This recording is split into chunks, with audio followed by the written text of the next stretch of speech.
Hi friends, हम पढ़ेंगे उपनिवेशवाद और देहात के बारे में। ठीक है, जो क्लास 12th का है। इतिहास के कुछ विषय, भाग 3 है।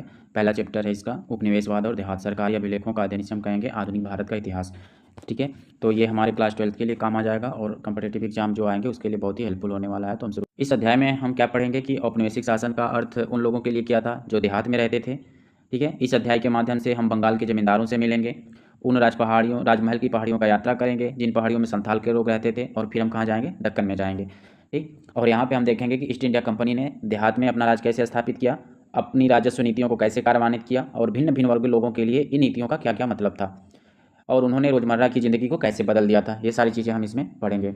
राज्य यानी सरकार द्वारा लागू किए गए कानूनों के जनसाधारण के लिए अनेक परिणाम होते हैं। वे कुछ हद तक यह निर्धारित करते हैं कि उन कानूनों के परिणाम स्वरूप कौन पहले से अधिक धनवान बनते हैं, कौन गरीब हो जाते हैं, किसे नई ज़मीन मिल जाती है, और कौन अपनी उस ज़मीन को खो बैठता है जिस पर वह रहता और गुजर बसर करता हो। किसानों को जब जैसे पैसे की ज़रूरत पड़ती है तब वे कहाँ जाते हैं, किसके पास जाते हैं। इसमें आप ये भी चीज़ देखेंगे कि लोग कानूनों का पालन करने के लिए मजबूर होते हुए भी ऐसे कानून का विरोध करने से भी नहीं हिचकिचाते हैं जिससे वे अन्यायपूर्ण समझते हों। ऐसा करते समय लोग यह भी स्पष्ट करने का प्रयत्न करते हैं कि कानून किस प्रकार लागू किए जाने चाहिए, और इस प्रकार वे उनके परिणाम में कुछ फेरबदल भी कर देते हैं। ये सब स्रोतों के बारे में हम यहाँ पे जानेंगे, इन इतिहास के बारे में बताते हैं, साथ ही इन समस्याओं के बारे में भी जो इतिहासकार के सामने इस संबंध में उपस्थित होती थी। आज राजस्व अभिलेखों और सर्वेक्षण पत्र पत्रिकाओं तथा सर्वेक्षण यात्रियों द्वारा छोड़े गए विवरणों और जांच आयोगों द्वारा प्रस्तुत की गई रिपोर्टों के बारे में हम पढ़ेंगे कि उस समय कौन कौन सी रिपोर्ट छोड़े गए थे, क्या क्या थे। करेंगे पहला पॉइंट कि बंगाल और वहाँ के जमींदार। किसके बारे में पढ़ेंगे? बंगाल और वहाँ के जमींदार के बारे में हम पढ़ेंगे। राजा शब्द का प्रयोग किसके लिए किया जाता है? तो राजा शब्द का प्रयोग अक्सर शक्तिशाली जमींदारों के लिए किया जाता था। कब? जब बंगाल में हम जमींदारों के बारे में पढ़ेंगे तो उस समय उनके लिए राजा शब्द का भी प्रयोग किया जाता था। राजा शब्द का प्रयोग किसके लिए किया जाता था? तो जमींदारों के लिए किया जाता था। पहला क्वेश्चन बनेगा कि औपनिवेशिक शासन सर्वप्रथम कहाँ पर स्थापित हुआ था? तो औपनिवेशिक शासन सबसे पहले बंगाल में स्थापित हुआ था। ये मोस्ट इंपॉर्टेंट क्वेश्चन बनेगा। एक क्वेश्चन और बनेगा कि वह कौन सा प्रांत था जहां सबसे पहले ग्रामीण समाज को पुनर्व्यवस्थित करने और भूमि संबंधी अधिकारों की नई व्यवस्था तथा नई राजस्व प्रणाली स्थापित करने का प्रयत्न किया गया था। तो वह राज्य कौन था? बंगाल था। यानी कि भारत देश का पहला सा राज्य था बंगाल, जो औपनिवेशिक शासन यानी अंग्रेजों के समय में वहाँ पे सबसे पहले क्या हुआ था? ग्रामीण समाज को पुनर्व्यवस्थित करने, दूसरा भूमि संबंधी अधिकारों की नई व्यवस्था करने, और तीसरा एक नई राजस्व प्रणाली स्थापित करने का प्रयत्न किया गया था। कहाँ पे? वो कौन सा राज्य था? पहला राज्य था, वो राज्य था बंगाल। एक घटना पढ़ते हैं, वो घटना है बर्धमान की। बर्धमान में एक नीलामी की गई थी, उसकी घटना के बारे में दिया हुआ है। बर्धमान का राजा कहाँ रहता था? तो बर्धमान का राजा रहता था डायमंड हार्बर रोड, वहाँ पे कलकत्ता स्थित एक राजमहल था। बंगाल के जो बहुत धनी जमींदार थे, वे जमींदार अपने लिए सुंदर विशाल स्तंभों वाले राजमहल, नृत्य कक्ष, बड़े बड़े मैदान, शानदार प्रवेश द्वार कब बना लिए थे? तो 19वीं शताब्दी के अंतिम दशक में। ये चीज़ें याद रखना, कब बनवाते हैं? 19वीं शताब्दी के अंतिम दशक में। बर्धमान में एक नीलामी कब की गई थी? तो बर्धमान में एक नीलामी की गई थी 1797 ईस्वी में। यह एक बड़ी सार्वजनिक घटना थी। बर्धमान के राजा द्वारा धारित अनेक महाल, जिसे भू संपदाएँ कहते थे, बेचे जा रहे थे। यानी कि भू संपदाएँ कब बेची जा रही थी? तो 1797 के लगभग। और एक नीलामी कब की गई थी? तो 1797। बंगाल में इस्तेमरारी बंदोबस्त कब लागू हुआ था? तो इस्तेमरारी बंदोबस्त 1793 ईस्वी में लागू हुआ था। इस्तेमरारी बंदोबस्त क्या था? तो इस्तेमरारी बंदोबस्त एक ऐसा बंदोबस्त था जिसमें ईस्ट इंडिया कंपनी ने राजस्व की राशि निश्चित कर दी थी जो प्रत्येक जमींदार को अदा करनी होती थी। जो जमींदार अपनी निश्चित राशि को नहीं चुका पाते थे, उनसे राजस्व वसूल करने के लिए उनकी संपदाएं जो थी वो नीलाम कर दी जाती थी। तो उसी क्रम में नीलाम की घटना कब देखने को मिली है? तो 1797 ईस्वी में। चूंकि वर्धमान के राजा पर राजस्व की बड़ी भारी रकम बकाया थी, इसलिए उनकी संपदाएं नीलाम की जाने वाली थी। किस सन में? 1797 ईस्वी में। नीलामी में बोली लगाने के लिए अनेक खरीदार आए थे, और जो संपदा बेचनी थी उसमें सबसे ऊंची बोली लगाने वाले को बेच दी जाती थी। लेकिन कलेक्टर को तुरंत ही इस सारी कहानी में एक अजीब पेंच दिखाई दी। यानी कि जो नीलामी हो रही थी, उस नीलामी में कलेक्टर को एक अजीब पेंच दिखाई दी। तो वो पेंच क्या थी? वो पेंच यह थी कि जानने में यह आया कि अनेक खरीदार जो थे वह राजा के अपने ही नौकर या एजेंट थे, और उन्होंने राजा की ओर से ही ज़मीनों को खरीदा था। नीलामी में 95% से अधिक बिक्री जो थी वो फर्जी थी। यानी कि जो नीलामी की गई थी, नीलाम में जो 95% थी वो फर्जी थी, 5% केवल सही थी। वैसे राजा की ज़मीनें खुले तौर पर बेच दी गई थी, पर उनकी ज़मींदारी का नियंत्रण उसी के हाथ में रहता था, क्योंकि जान पहचान का ही खरीदता था, उसको पैसा देना होता था, और जब वो पैसा उसको देता था तो वो पैसे फिर उसको मिल जाते थे और ज़मीन राजा के पास ही रह जाती थी। तो ऐसे नीलामी की प्रक्रिया ये चलती रहती थी। अदा न किए गए राजस्व की समस्या। अब राजा कंपनी को राजस्व क्यों नहीं अदा कर पाया था? नीलामी में खरीदार कौन थे? यह कहानी उस समय पूर्वी भारत के ग्रामीण क्षेत्रों में क्यों हो रहा था? तो इस बारे में हमें ये सारी चीज़ों के बारे में जानकारी मिलेगी। कैसे मिलेगी? तो है पॉइंट की अदा न किए गए राजस्व की समस्या। तो यह जो समस्या थी वो केवल बर्धमान जिले की नहीं थी, ये समस्याएं जो थी वो 18वीं शताब्दी के अंतिम वर्षों में बेची गई थी। ये हर जगह ऐसी समस्याएं देखने को मिल रही थी। जब इस्तेमारी बंदोबस्त लागू किया गया उसके बाद 75% से अधिक जमींदारियां हस्तांतरित कर दी गई थी। ठीक है, यानी कि 75% से अधिक जमींदारियां कब हस्तांतरित कर दी गई थी? तो इस्तेमारी बंदोबस्त लागू होने के बाद। इस्तेमारी बंदोबस्त कब लागू हुआ था? 1793 ईस्वी में। तो जब इस्तेमारी बंदोबस्त लागू हुआ उसके बाद 75% से अधिक जमींदारियां हस्तांतरित कर दी गई थी। और इस्तेमारी बंदोबस्त लागू करने के पीछे कारण क्या था? तो इस्तेमारी बंदोबस्त लागू करने के पीछे ब्रिटिश अधिकारियों की यह सोच थी कि जब उन्होंने बंगाल की विजय की, ठीक है, बंगाल की विजय के समय से ही उनके समक्ष जो समस्याएं उत्पन्न हो रही थी उन सभी समस्याओं का वो हल कर लिया जाएगा।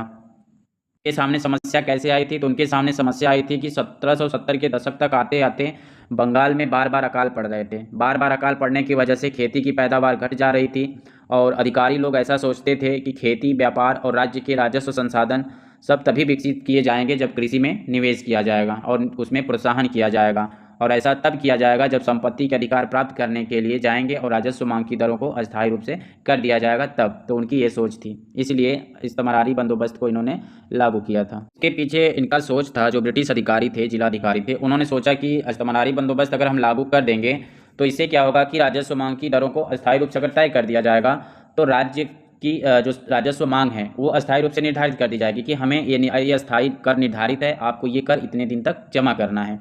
तो जब इसको निर्धारित कर दिया जाएगा तो कंपनी राजस्व की नियमित प्राप्ति की आशा करेगी कि उसको ये टाइम से मिल जाएगा, एकदम एक समय से इनको मिल जाएगा, इनका कोई नुकसान नहीं होगा।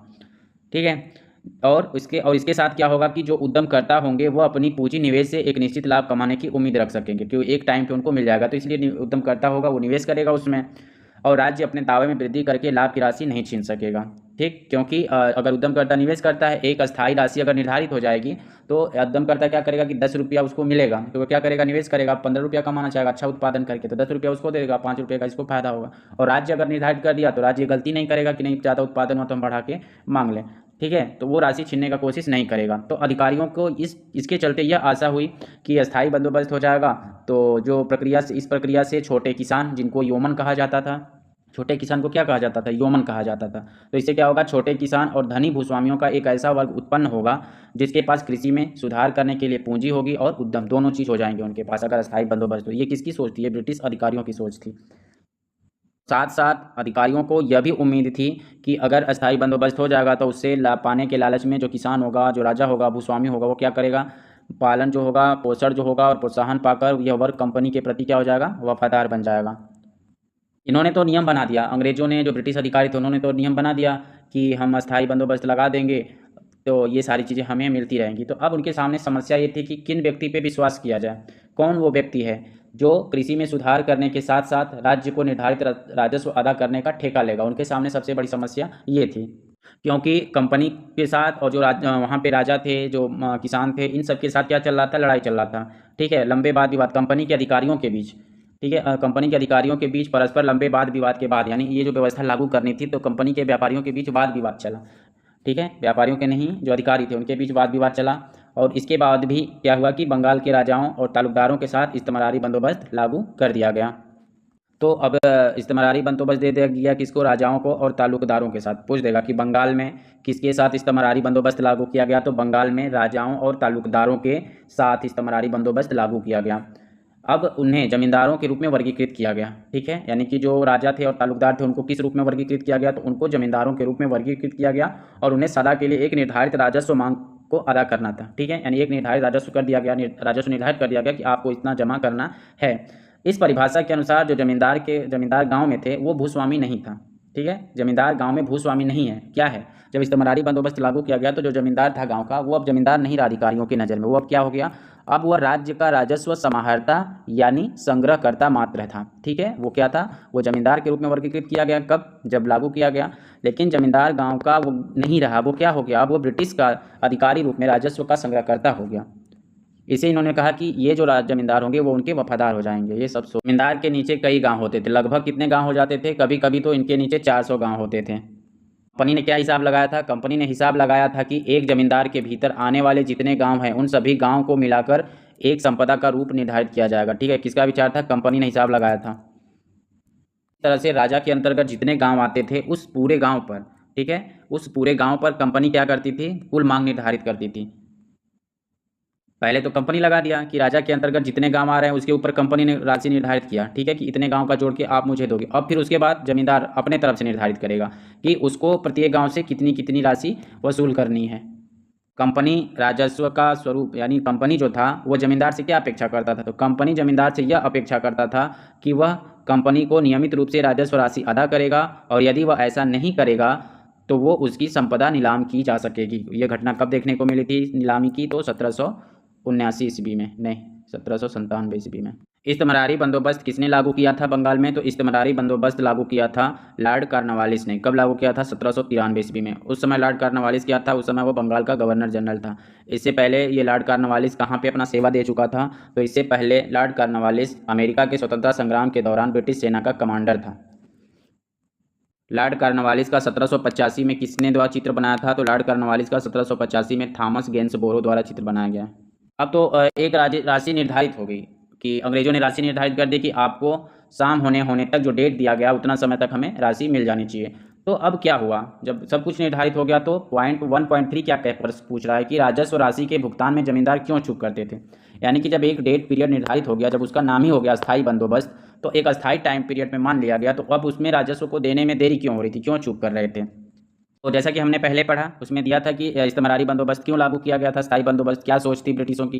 तो ब्रिटिशों की सोच वही थी कि अगर कंपनी राजस्व मांग निर्धारित किए जाने से क्या होगा कि जमींदारों में सुरक्षा का भाव उत्पन्न होगा और वे अपने निवेश पर प्रतिफल प्राप्ति की आशा से प्रेरित होकर अपनी संपदाओं में सुधार करने के लिए प्रोत्साहित होंगे। किंतु समस्या क्या हुई इसमें कि इस्तेमरारी बंदोबस्त के लागू होने के कुछ प्रारंभिक दशकों में जमींदार अपनी राजस्व को अदा करने के बराबर कोताही करते रहे, जिसके परिणाम स्वरूप क्या हुआ कि राजस्व की बकाया रकमें बढ़ती गईं।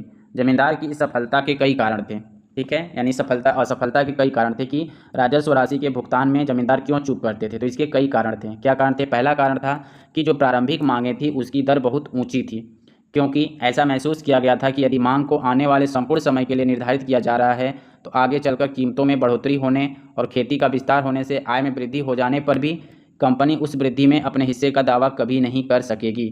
इस प्रत्याशित हानि को कम से कम स्तर पर रखने के लिए कंपनी ने राजस्व मांग को ऊंचे स्तर पर रखा था। ठीक है, पहली समस्या क्या थी कि पहली समस्या यह थी कि प्रारंभिक मांगें बहुत ऊंची थी। ठीक, तो प्रारंभिक मांगें ऊंची क्यों रखी गई थी? जब बोल रहा है ना कि प्रारंभिक मांगें ऊंची थी, इसी वजह से राजस्व जो था वो जमींदार हो गया या तालुकदार हो गया, ये जो जमा नहीं कर पा रहे थे। तो पहला कारण बताया कि जो मांगें थी बहुत ऊंची थी। तो ये मांगें ऊंची क्यों रखी गई थी, किस परिप्रेक्ष्य में, किस सोच पे रखा गया? तो ये ऊंची ब्रिटिशों ने ये सोच के रखी थी कि हम तो एक अस्थाई बंदोबस्त कर दे रहे हैं, आगे चल के धीरे धीरे जैसे उनका सोच था कि ये जो ज़मींदार है वो पैसा लगाएगा, अपना उत्पादन बढ़ाएगा, तो जब उत्पादन बढ़ाएगा, उसका उत्पादन बढ़ेगा, वो मार्केट में बेचेगा तो उसके पास ज़्यादा पैसा आएंगे, तो हम उसमें बार बार बदलाव नहीं करेंगे। इसलिए उन्होंने जो प्रारंभिक मांग की दर थी वो ऊंची रखी थी। उन्होंने यह भी सोचा था कि जैसे जैसे उत्पादन बढ़ेगा हम तो राजस्व बढ़ाएंगे नहीं, क्योंकि हमने तो राजस्व निर्धारित कर रखा है। अगर आप जितना ज़्यादा उत्पादन करेंगे तो समय समय आपका जो उत्पादन हो बढ़ता जाएगा, आपका पैसा भी बढ़ता जाएगा और आपके लिए नुकसान भी और कमी भी महसूस नहीं होगी, ना तो हम उसमें से लेने भी आएंगे। तो ये सोच था। दूसरा कारण क्या था कि दूसरा कारण यह था कि जब यह मांग इतनी ऊंची रखी गई थी, कब? 1790 के दशक में। 1793 में तो अस्थायी बंदोबस्त लागू हुआ, तो न 1790 दशक बोल रहा है, तो 1790 के दशक में जब यह लागू की गई, जब कृषि की उपज की कीमतें नीचे थी, उस समय तो कीमतें नीचे थी, तो उस समय इतनी मांग रखी गई थी, तो जिससे क्या हुआ कि जो रैयत थे, ठीक है, जो रैयत के लिए जमींदार को उनकी देय राशियाँ चुकाना मुश्किल था। उनका मानना था कि जब शुरू में आप इतना महंगा कर दे रहे हैं तो जो किसान है वो उतना महंगा जब जमींदार को पैसा दे ही नहीं पाएगा तो वो जमींदार उस पैसे को ब्रिटिश तक कैसे पहुंचाएगा, क्योंकि उस समय इतनी कीमतें थी नहीं उस अनाज के उत्पादन की कि वो बेच के और राजा को दे दे या जमींदार को दे दे और जमींदार लेके वहाँ पे दे दे। किसान खुद पैसा नहीं दे पा रहा था तो जमींदार को, तो जमींदार कहाँ से देगा? तीसरा कारण क्या था? तीसरा कारण था राजस्व असमान था। क्यों राजस्व असमान क्यों था? क्योंकि वो एक निर्धारित कर दिया गया था ना भाई। निर्धारित कर देने से हो क्या रहा था कि अगर फसल अच्छी हो या खराब हो, राजस्व ठीक से समय पर आए ना आए, जो एक तारीख निर्धारित की गई थी उस समय ठीक समय पे उसको देना था। वस्तुतः यह इसको क्या कहा गया था? सूर्यास्त विधि के अनुसार कहा गया था। यानी सूर्यास्त विधि मतलब शाम तक जैसे ही सूर्य डूब गया, आपने राजस्व जमा नहीं किया, आपकी जमीन नीलाम हो जाएगी। तो इस जमींदारी को नीलाम किया जा सकता था। ठीक, तीसरी समस्या यह थी। चौथी समस्या क्या है? चौथी समस्या यह थी कि इस्तेमरारी बंदोबस्त जो प्रारंभ में लागू की गई थी तो उससे जो जमींदार की शक्ति थी, तो जमींदार की शक्ति को रैयत से राजस्व इकट्ठा करने और अपनी जमींदारी का प्रबंधन करने तक ही सीमित कर दिया था। उसके बाद कोई शक्ति थी ही नहीं।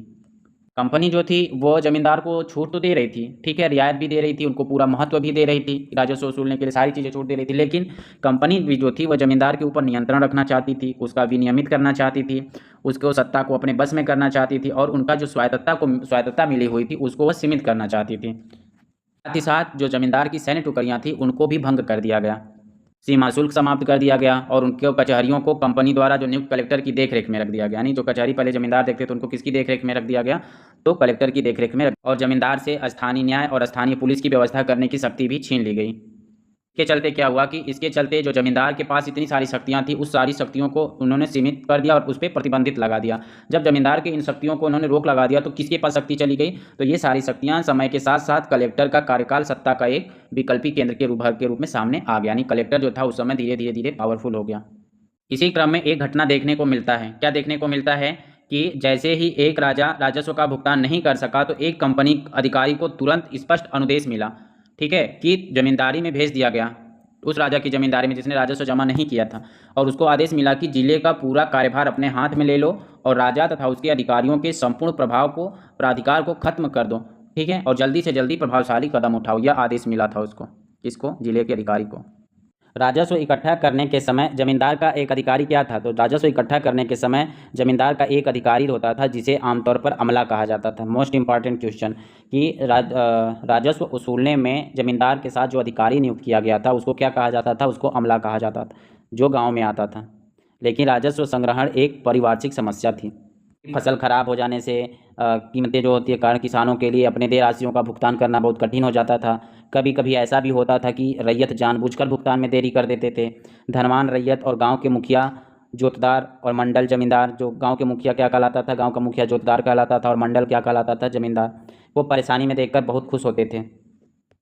यानी जमींदार को परेशानी में देखकर कौन लोग खुश होते थे, तो जमींदार को परेशानी में देखकर जो धनवान किसान होता था वो गांव का मुखिया हो गया, जोतदार और मंडल, ये सब जमींदार को परेशानी में देखकर बहुत खुश होते थे, क्योंकि जमींदार आसानी से उन पर अपनी ताकत का इस्तेमाल नहीं कर सकता था। जमींदार बाकीदारों पर मुकदमा तो चला सकता था, यानी जो बकाया किए थे, जो राजस्व जमा नहीं कर रहे थे उन पर तो मुकदमा चला सकता था, लेकिन मगर जो न्यायिक प्रक्रिया थी वो क्या थी, लंबी थी। क्योंकि 1798 ईस्वी में देखने को मिला है कि वर्धमान जिले में ही, केवल अकेले वर्धमान जिले की बात हो रही है कि वर्धमान जिले में ही राजस्व भुगतान के बकाया से संबंधित 30,000 से अधिक वाद लंबित थे, ठीक है। तो इस तरह से जमींदार अगर केस भी करता है तो फैसला उतना जल्दी सुनाया नहीं जा सकता, इसलिए जमींदार को परेशान देखकर धनवान रैयत, गांव के मुखिया और जोतदार प्रसन्न होते थे। रैयत शब्द का प्रयोग किसके लिए किया गया है, तो रैयत शब्द का प्रयोग अंग्रेजों के विवरणों में किसानों के लिए किया गया है, ठीक है। बंगाल में रैयत ज़मीन को खुदकाश्त नहीं करते थे, यानी कि बंगाल में जो रैयत थे वो ज़मीन को खुद नहीं काम करते थे। जो रैयत बंगाल के जो रैयत थे वो ज़मीन पर खुद काम नहीं करते थे, बल्कि वह अपनी रैयत किसको दे देते थे, तो सिकमी रैयत को आगे पट्टे पर दे देते थे। सिकमी रैयत जो रैयत से छोटे होते थे उनको अपनी ज़मीन दे देते थे ये लोग। बात करेंगे 1.4 में जोतदारों का उदय। तो आप तो हमने जमींदार के बारे में पढ़ा, ठीक है। अब जोतदारों का उदय कैसे हुआ उसके बारे में देख। 18वीं शताब्दी के अंत में जहां एक और जमींदार संकट की स्थिति से गुजर रहे थे, वहीं दूसरी ओर जो धनी किसान का समूह था वो गांव में अपनी स्थिति मजबूत कर रहे थे। एक फ्रांसीसी बुकानन था। फ्रांसीसी बुकानन क्या था, एक चिकित्सक था। वह यहाँ पे यात्रा वृत्तांत करते आया था, ठीक है। तो यहाँ पे आकर वो क्या करता है कि उत्तरी बंगाल के दिजनापुर ज़िले में, ठीक है, ज़िले का सर्वेक्षण करता है और वहाँ पे उसने धनी किसानों के इस वर्ग को, जिन्हें जोतदार कहा जाता है, वो उनका विशद विवरण देखने को मिलता है। यानी कि फ्रांसीसी बुकानन जो था वो बंगाल के दिजनापुर ज़िले का सर्वेक्षण करता है और वहाँ पे धनी किसानों को, ठीक है, धनी किसानों का वो विवरण देता है। और धनी किसान को क्या कहा जाता था, धनी किसान को जोतदार कहा जाता था। इस तरह से जो धनी किसान थे जिन्हें जोतदार कहा जाता था वह 19वीं सदी के प्रारंभिक वर्षों तक, यानी 19वीं सदी के प्रारंभिक वर्षों तक आते आते जोतदारों ने बड़े बड़े रकबे, जो कभी कभी तो कई हज़ार एकड़ में फैले होते थे, सबको अर्जित कर लिया था, ठीक। दूसरा, स्थानीय व्यापार और साहूकार के कारोबार पर भी उनका नियंत्रण हो गया था, ठीक है। जब वो बड़े रकबे पर कब्जा कर लिए, व्यापार और साहूकार के कारोबार पर कब्जा कर लिया, तो वे उस क्षेत्र के जो गरीब काश्तकारों पर था वो व्यापक शक्ति का प्रयोग करने लगे थे, ठीक है। उनकी ज़मीन का काफ़ी बड़ा भाग किसको दे देते थे, बटाईदारों के माध्यम से जोता जाता था। यानी जोतदार जो थे, जो धनी किसान थे, जो जोतदार कहे जाते थे, उनके ज़मीन का काफ़ी बड़ा भाग कौन जोतता था, तो बटाईदार जोतता था। किसके द्वारा, बटाईदार के द्वारा जोता जाता। बटाईदार क्या थे, बटाईदार को अधियारों या बरगादारों कहते थे। बटाईदार को अधियारों, या जैसे आप नहीं बोलते हैं आज के समय में कि हमारा खेत ले लो और अधिया में बो दो, तो ये लोग क्या करते थे, अपना खुद हल लेके आते थे, खेत में मेहनत करते थे और फसल के बाद जो उपज का आधा हिस्सा जोतदारों को दे देते थे और आधा हिस्सा अपने लेके चले जाते थे। गाँव में जोतदारों की जो शक्ति थी वो जमींदारों की ताकत की अपेक्षा अधिक प्रभावशाली होती थी। जमींदार के विपरीत जमींदार शहर के इलाकों में रहते थे और जोतदार जो रहते थे वो गांव में ही रहते थे। इस वजह से इनकी गांव में पकड़ अच्छी थी, क्योंकि ये गरीब प्रवासियों के गरीब ग्रामवासियों के काफ़ी बड़े वर्ग पर सीधे अपना नियंत्रण का प्रयोग करते थे। जमींदार द्वारा गांव की लगान को बढ़ाने के लिए किए जाने वाले प्रयत्नों का वे घोर प्रतिरोध करते थे। जमींदारी अधिकारियों को अपने कर्तव्य का पालन करने से रोकते थे। जो रैयत उन पर निर्भर करते थे उन्हें वे अपने पक्ष में एकजुट रखते थे और जमींदार को राजस्व के भुगतान में जानबूझकर देरी करा देते थे। सच तो यह है कि जब राजस्व का भुगतान न किए जाने पर जमींदार की जमींदारी नीलाम की जाती थी तो अक्सर जोतदार ही उन ज़मीनों को खरीद लेते थे। इस तरह से गांव में जोतदारों का कब्जा जम गया था।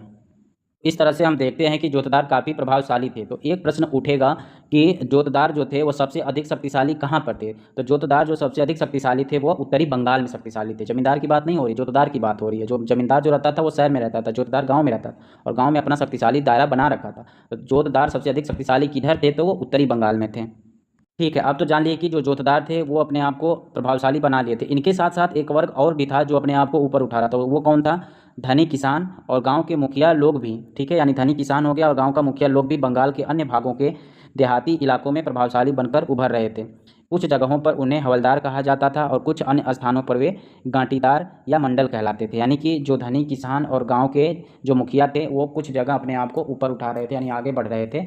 तो इनको गांव में कुछ जगह पर इनको हवलदार कहा जाता था, कुछ जगह पर इनको गांटीदार कहा जाता था या मंडल कहलाते थे। उनके उदय से जमींदारों के अधिकार का कमजोर पड़ना असंभावित था। यानी कि एक तो तालुकदार उभर गए, ऊपर से धनी किसान उभर गए, फिर मुखिया भी उभर गया गांव का। तो ये लोग जब उभरने लगे तो जमींदारों के लिए समस्या ज़्यादा पैदा। अगर क्रम की बात करें तो क्रम कैसे चल रहा था, तो सबसे पहले देखो, सबसे पहले अंग्रेज हुआ। ठीक है, कंपनी दिखा ना, सबसे पहले ऊपर ये कंपनी लिखा हो। एक मिनट, हाँ ये रहा कंपनी है। ठीक, ये कंपनी है, सबसे ऊपर पहले नंबर पे कंपनी है। ठीक, कंपनी किसको देती है, कंपनी देती है जमींदार को कि तुम भाई ये पूरा इलाका ले लो, जिसके अंतर्गत लगभग कई 400 गांव भी आते हैं। तो उसका राजस्व निर्धारित करके जमींदार को दे दिया जाता है कंपनी के द्वारा कि आप मुझे इतना राजस्व दो। ठीक, और यानी गाँव पर नियंत्रण रखता है। फिर कंपनी क्या करती है, किसको देती है, कंपनी रैयत को देती है। ठीक है, रैयत को देती है। यानी कि जमींदार को कौन देता था, छोटे रैयत और बड़े रैयत इनको लगान देते थे जमींदार को। और जब जोतदार जो होता था वो रैयतों को उधार देता था। जैसे जोतदार में कौन हो गया, धनवान रैयत है, व्यापारी है और महाजन, ये सब रैयत की जगह जोतदार की जगह आ गए थे। तो ये रैयतों को उधार देते थे और अपनी उपज इन्हीं को बेचते थे। और कुछ रैयत जो होते थे वो अपनी ज़मीन पर खुद बोते थे और कुछ हिस्सा सिकमी रैयत को दे देते थे, और जो सिकमी रैयत होता था वो रैयत को लगान देते थे। तो ये क्रम चलते रहा। बंगाल के गाँव का दृश्य किसके द्वारा बनाया गया था, तो बंगाल के गाँव का दृश्य जॉर्ज चिनरी द्वारा बनाया गया था। कब, 1820 ईस्वी में। चिनरी भारत में कितने वर्ष तक रहा, तो चिनरी भारत में 23 वर्ष तक रहा। कब से कब तक, तो 1820 से लेकर 1825 तक रहा। उस दौरान चिनरी के द्वारा अनेक चित्र बनाए गए थे, जिनमें आम लोगों के जनजीवन से संबंधित चित्र थे, भूदृश्यों के चित्र थे, विशिष्ट व्यक्तियों तथा विशाल भवनों के चित्र शामिल थे। जो ये नीचे दी गई आकृति है इसमें ग्रामीण बंगाल के एक घर का चित्र दिया गया है। उन दिनों जोतदार और साहूकार लोग ऐसे ही घरों में रहते थे। दीजनापुर के जोतदार के बारे में फ्रांसीसी बुकानन ने क्या वर्णन दिया है, तो फ्रांसीसी बुकानन बताया था कि उत्तरी बंगाल के दिनाजपुर जिले के जोतदार किस प्रकार जमींदार के अनुशासन का प्रतिरोध और उसकी शक्ति की अवहेलना करते थे। वो बताता है कि भूस्वामी इस वर्ग के लोगों को पसंद नहीं करते थे, लेकिन स्पष्ट है कि इन लोगों का होना बहुत ज़रूरी था, क्योंकि इनके बिना ज़रूरतमंदों काश्तकारों को पैसे उधार कौन देता था, तो कौन देता था, जोतदार इनको पैसे देते थे। जोतदार जो बड़ी बड़ी ज़मीनें जोतते हैं बहुत ही हठीले और ज़िद्दी हैं और यह जानते हैं कि ज़मींदारों का उन पर कोई बस नहीं चलता। वे तो अपने राजस्व के रूप में कुछ थोड़े से रुपए ही दे देते हैं और लगभग हर किस्त में कुछ न कुछ बड़ा बकाया रकम रह जाती है। उनके पास उनके पट्टे की हकदारी से ज़्यादा ज़मीनें हैं। जमींदार की रकम के कारण अगर अधिकारी उन्हें कचहरी में बुलाते थे और उन्हें डराने धमकाने के लिए घंटे 2 घंटे कचहरी में रोक लेते हैं, तो वे तुरंत उनकी शिकायत करने के लिए फौजदारी थाना या मुंसिफ के कचहरी में पहुंच जाते थे और कहते थे कि जमींदार के करिंदों ने उनका अपमान किया। इस प्रकार राजस्व की बकाया रकमों के मामले बढ़ते जाते थे और जोतदार छोटे छोटे रैयतों को राजस्व न देने के लिए भड़काते रहते थे। तो ये कौन काम कर रहा था? जोतदार कर रहे थे। किसके खिलाफ? जमींदार के खिलाफ। इस बात का वर्णन किसने किया है? तो फ्रांसीसी बुकानन ने किया है। किस जगह का वर्णन किया है? तो उत्तरी बंगाल के दीनाजपुर जिले का। अगला पॉइंट है 1.5, जमींदारों की ओर से प्रतिरोध। जमींदारों की ओर से प्रतिरोध यानी जमींदारों के खिलाफ जब इतना षड्यंत्र चल रहा था, इतना परेशान किया जा रहा था, तो उन जमींदारों ने प्रतिरोध लेना लाजमी था कि भाई जब किसी को परेशान करोगे तो वो तो कोई बदला लेगा ही ना। तो इसके परिप्रेक्ष्य में जमींदार की जो सत्ता थी वो डरकर समाप्त नहीं हुई। इसके लिए उसने जो राजस्व की अत्यधिक मांग और भू संपदा की संभावित नीलामी की समस्या से निपटने के लिए जमींदारों ने इन दबावों से उबरने के लिए भी रास्ता निकाल लिया और नई रणनीतियाँ उसने बना ली। उसकी रणनीतियाँ क्या थी? एक पहला पॉइंट था, उसने फर्जी बिक्री की एक ऐसी ही तरकीब उसने अपना ली थी। इसमें क्या होता था कि फर्जी बिक्री की तकनीक में कई तरह के हथकंडे अपनाए जाते थे। जैसे वर्धमान के राजा ने पहले तो अपनी ज़मींदारी का कुछ हिस्सा अपनी माता को दे दिया था, क्योंकि कंपनी ने यह निर्णय ले रखा था कि स्त्रियों की संपत्ति को छीना नहीं जाएगा। फिर दूसरा कदम क्या था? दूसरा कदम के तौर पर उसके एजेंटों ने नीलामी की प्रक्रिया में जोड़ तोड़ किया। कंपनी की राजस्व मांग को जानबूझकर रोक लिया गया और भुगतान न की गई बकाया राशि बढ़ती गई। जब भू संपदा का कुछ हिस्सा नीलामी किया गया तो जमींदार के आदमियों ने ही अन्य खरीदारों के मुकाबले ऊंची ऊंची बोलियां लगाकर संपत्ति को खरीद लिया। आगे चलकर उन्होंने खरीद की राशि को अदा करने से इनकार कर दिया। इसलिए भू संपदा को फिर से बेचना पड़ा और एक बार फिर जमींदारों के एजेंटों ने ही उसे खरीद लिया और फिर एक बार खरीद की रकम नहीं अदा की गई तो इसलिए एक बार फिर नीलामी करनी पड़ी। यह प्रक्रिया जब बार बार दोहराई गई तो अंततोगत्वा क्या हुआ कि राज और नीलामी के समय बोली लगाने वाले थक गए। जब किसी ने भी बोली नहीं लगाई तो उस संपदा को नीची कीमत पर ही फिर जमींदार को ही बेचना पड़ा। जमींदार कभी भी राजस्व की पूरी मांग नहीं अदा करता था। इस प्रकार कंपनी कभी कभार ही किसी मामले में इकट्ठी हुई बकाया राजस्व की राशियों को वसूली कर पाती थी। ऐसे सौदे बड़े पैमाने पर हुए सन 1793 से लेकर 1801 के बीच तक। यानी कि इस प्रकार के फर्जी वाले नीलामियाँ कब तक चलती गई? तो 1793 से लेकर 1801 के बीच तक ऐसे चलता रहा। बंगाल की 4 बड़ी जमींदारियों ने, जिनमें से वर्धमान की जमींदारी भी एक थी, अनेक बेनामी खरीदारियां की, जिनमें से कुल मिलाकर 30 लाख रुपए की प्राप्ति हुई। ठीक है, कितने लाख के रुपए की प्राप्ति हुई? 30 लाख की रुपए की प्राप्ति हुई। नीलामियों में की गई कुल बिक्रियों में से 15% सौदे क्या थे? नकली थे। जमींदारी लोग और भी कई तरीके से अपनी ज़मींदारी को छीनने से बचा लेते थे। जब कोई बाहरी व्यक्ति नीलामी में कोई ज़मीन खरीद लेते थे तो उन्हें हर मामले में उसका कब्जा नहीं मिलता था। कभी कभी तो पुराने ज़मींदार के लठियाल या खरीदार के लोगों को मार पीट कर भगा देते थे और कभी कभी ऐसा होता था कि पुराने रैयत बाहरी लोगों को यानी एक खरीदार के लोगों के ज़मीन में घुसने ही नहीं देते थे। वे अपने आप को पुराने ज़मींदार से जुड़ा हुआ महसूस करते थे और उसी के प्रति वफादार बने रहते थे और ये मानते थे कि पुराना ज़मींदार ही उनका अन्नदाता है और वही उनकी प्रजा है। ज़मींदार की बिक्री से उनके तादाद में और गौरव को धक्का पहुंचा, इसलिए ज़मींदार आसानी से विस्थापित नहीं किए जा सकते थे। 19वीं शताब्दी के प्रारंभ में कीमतों में मंदी की स्थिति समाप्त हो गई, इसलिए जो जमींदार 1790 के दशक को तकलीफों को झेलने में सफल हो गए, उन्होंने अपनी सत्ता को सुदृढ़ बना लिया। राजस्व के भुगतान संबंधी नियमों को भी कुछ लचीला बना दिया गया। फलस्वरूप गांवों पर जमींदार की सत्ता और अधिक मजबूत हुई, लेकिन आगे चलकर 1930 के दशक में घोर मंदी की हालात में अंततः जमींदारों का भट्ठा बैठ गया और जोतदार ने देहात में अपने पांव मजबूत कर लिए। ठीक है, यानी कि 19वीं शताब्दी के प्रारंभिक में जब मंदी की स्थिति खत्म हो जाती है तो जमींदारों को फायदा होता है और वो अपना विकास करते हैं। लेकिन जब 1930 में फिर से मंदी आती है विश्व स्तर पे, जब अमेरिका सब में आती है, तो उस समय जमींदारों की हालत खस्ती हो जाती है और फिर से जोतदार वो पूरा अपना मध्य हाथ में पाँव अपना मजबूत कर लेता है। इसमें राम आता है महाराजा मोहताब चंद का। जब इस्तमरारी बंदोबस्त लागू किया गया था उस समय वर्धमान का राजा कौन था? तो जब इस्तमरारी बंदोबस्त लागू की गई तो उस समय वर्धमान का राजा तेज चंद था। उसके बाद कौन राजा बनता है? तो उसके बाद वर्धमान का राजा मोहताब चंद बनता है। ठीक है, मोहताब चंद के ज़मींदारी में जो वर्धमान की ज़मींदारी थी वो काफ़ी फली फूली थी। किसके टाइम में? मोहताब चंद के टाइम में। मोहताब चंद ने संथाल के विद्रोह और 58 से 57 के विद्रोह के दौरान किसका साथ दिया था? तो मोहताब चंद ने संथाल के विद्रोह जो 1855 में हुआ था और 1857 का विद्रोह जो हुआ था उसमें किसका साथ दिया था? तो उसने अंग्रेजी हुकूमत का साथ दिया था। बात करेंगे 1.6 में पाँचवीं रिपोर्ट के बारे में। पाँचवीं रिपोर्ट क्या कहती है? पाँचवीं रिपोर्ट किस पर थी? तो पाँचवीं रिपोर्ट उसी पर थी जो अभी तक हम चर्चा करते आ रहे हैं। ठीक है, पाँचवीं रिपोर्ट की एक विस्तृत रिपोर्ट कब ब्रिटिश संसद में पेश की गई? तो 1813 ईस्वी में ब्रिटिश संसद में पेश की गई। यह उन रिपोर्टों में से पाँचवीं रिपोर्ट थी जो भारत में ईस्ट इंडिया कंपनी के प्रशासन तथा क्रियाकलापों के विषय में तैयार की गई थी। यानी पाँचवीं रिपोर्ट किस विषय में थी? तो भारत में जो ईस्ट इंडिया कंपनी का प्रशासन और उसके क्रियाकलापों के विषय में थी। अक्सर पाँचवीं रिपोर्ट के नाम से उल्लिखित यह रिपोर्ट कितने पृष्ठों में थी? तो 1002 पृष्ठों में थी और इसके 800 से अधिक पृष्ठ परिशिष्टों के थे। किसके थे? 800 से अधिक पृष्ठ परिशिष्टों के थे, जिनमें जमींदारों और रैयतों की अर्जियां थीं, भिन्न भिन्न जिलों के कलेक्टरों की रिपोर्ट थी, राजस्व विवरणियों से संबंधित सांख्यिकीय तालिकाएं और अधिकारियों द्वारा बंगाल और मद्रास के राजस्व तथा न्यायिक प्रशासन पर लिखित टिप्पणियां शामिल की गई थी। यानी 5वें रिपोर्ट में कौन से कहाँ के राजस्व की, तो बंगाल और मद्रास के राजस्व भी इसमें शामिल था। ठीक है। कंपनी ने 1760 के दशक के मध्य से, जब से बंगाल में अपने आप को स्थापित किया था, तभी से इंग्लैंड में उसके क्रियाकलापों पर बारीकी से नजर रखी जाने लगी थी और उन पर चर्चा की जाती थी। यानी जो रिकॉर्ड प्रस्तुत किया गया था वो कब से लेकर 1760 से ही शुरू कर दिया गया था रिपोर्ट में लिखना। ठीक है। ब्रिटेन में बहुत से ऐसे समूह थे जो भारत तथा चीन के साथ व्यापार पर ईस्ट इंडिया कंपनी के एकाधिकार का विरोध करते थे। वे चाहते थे कि उस शाही फरमान को रद्द कर दिया जाए जिसके तहत इस कंपनी को यह एकाधिकार दिया गया है। ऐसे निजी कंपनियों की संख्या बढ़ती जा रही थी जो भारत के साथ होने वाले व्यापार में हिस्सा लेना चाहते थे और ब्रिटेन के उद्योगपति ब्रिटिश विनिर्माताओं के लिए भारत का बाजार खुलवाने के लिए उत्सुक थे। कई राजनीतिक समूहों का तो यह कहना था कि बंगाल पर मिली विजय का लाभ केवल ईस्ट इंडिया कंपनी को ही मिल रहा है, संपूर्ण ब्रिटिश राष्ट्र को नहीं मिल रहा है।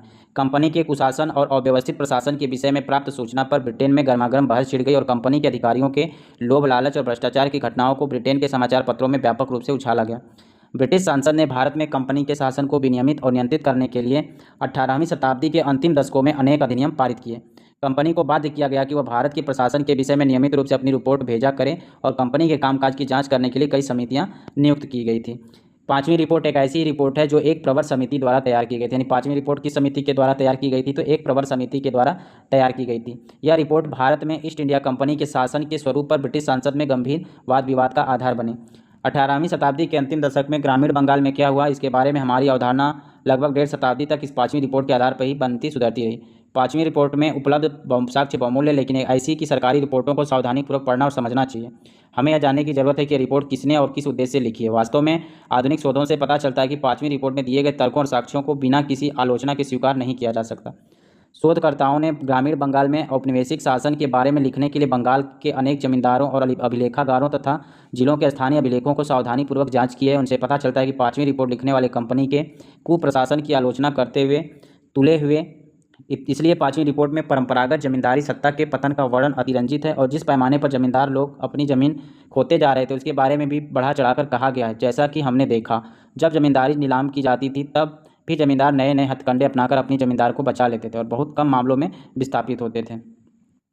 5वीं रिपोर्ट से उद्धृत जमींदारों की हालत और जमीनों की नीलामी के बारे में 5वीं रिपोर्ट में कहा गया था कि राजस्व समय पर नहीं वसूल किया जाता था और काफ़ी हद तक ज़मीनें समय समय पर नीलाम पर बेचने के लिए रखी जाती थी। स्थानीय वर्ष 1203 तदनुसार 1996-97 बिक्री के लिए विज्ञापित जमीन की निर्धारित राशि जुम्मा 28,70,061 सिक्का रुपया थी और वास्तव में 17,90,416 रुपये में बेची गई और 14,18,796 रुपये की राशि जुम्मा के रूप में प्राप्त हुई। फिर अगले साल 1204 में, जो 1297 से 98 में 26,67,191 सिक्का की ज़मीन विज्ञापित की गई और 22,74,076 सिक्का रुपये की ज़मीन बेची गई और क्रय राशि 21,87,580 रुपया सिक्का के रूप थी। बाकीदारों में कुछ लोग देश के बहुत पुराने परिवारों में से थे। ये थे नदिया, राजशाही, बिशनपुर आदि के राजा थे ये सभी। और अभी एक कौन था, वर्धमान था। यानी 4 जिले थे उसमें, 4 जिलों के इसमें वर्णन दिया गया 5वीं रिपोर्ट में। कौन कौन से, नदिया, राजशाही, बिशनपुर, ये सभी बंगाल के जिले थे आदि के राजा। साल दर साल उनकी जागीरों के टूटते जाने से उनकी हालत बिगड़ गई, उन्हें गरीबी और बर्बादी का सामना करना पड़ा और कुछ मामलों में तो सार्वजनिक निर्धारण की राशि को यथावत बनाए रखने के लिए राजस्व अधिकारियों को भी काफ़ी कठिनाई उठानी पड़ी थी।